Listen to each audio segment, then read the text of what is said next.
In this video I'll show you how a good car battery should sound like when you start the car, and also the voltage, how much voltage you should have on the car battery when it's good. I have other videos when I show you how the bad battery sounds like, especially when you start it and the voltages. But for example, if you have an indicator of the battery, it should be always green. This one, first time when you look at it, if it's green, it's okay. But you would only look at this if the car is not really starting. Otherwise, you don't need to look at this all the time. That's the positive terminal, that's the negative terminal, plus and minus. Red is positive or plus, black is negative or minus. I'll do a test to show you how a new battery should be like, the power for the battery. The indicator is green, not black or white. Start test. Okay, I positioned the leads.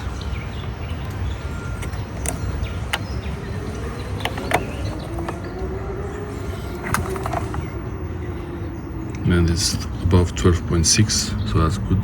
Let's do a startup test, the cranking amp test, to see how low the voltage drops now. The most important part of a battery test is to check the actual startup test, the cranking amps, how much the voltage drops when you're trying to start the car. If it goes under 9.5 volts, even under 9 volts, while you're trying to start the car, then that's a problem. The battery is not great. And now you see the new battery. It's not even going under 11 volts. The warning is there because of the cooling system, the cooling reservoir, and you see the battery is being charged. And this is also a good test for the alternator. You make sure the alternator on the car is working. This is my Volkswagen Polo 9N, and for you it might be a little bit different if you have another car, but this is exactly for Volkswagen Polo 9N. If the voltage is above 13 volts while the car is running, it's okay for me. The alternator is running, doing its job, charging the battery. It even goes above 14 volts. You don't want the voltage to go too high while you're doing this. That means there is a problem with the alternator. Very nice. The startup time is very responsive, very solid, very quick.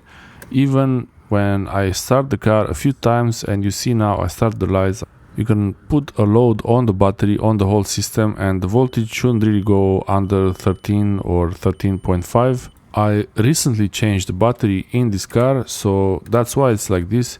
If it's after 1 or 2 years and it gets a little bit sluggish, the startup, and especially if you don't drive the car too much, then the battery might get too low and it doesn't start. But you can start. The first thing would be to charge the battery with the charger and see if that fixes it. The previous battery, after 2 years, I had to charge it with the car charger, but then yeah, it was okay another 3 years, so that one lasted for 5 years.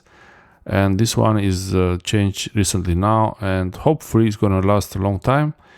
This is the voltage of the battery. It doesn't go like before. I have other videos to show you how it was when it wouldn't start. It's really not great to wait until the last moment with the car battery to replace it, because you might be stuck somewhere. It's always good to have a good car battery that will always start your car, especially in cold weather. Now the winter is coming here and it's not very cold, but in really cold climates, then it makes a big difference. I hope this helps you get an idea of how a good car battery should look like and how it should sound like when you're starting your car. Let me know in the comment section below how often you change the battery in your car. Thanks for watching again.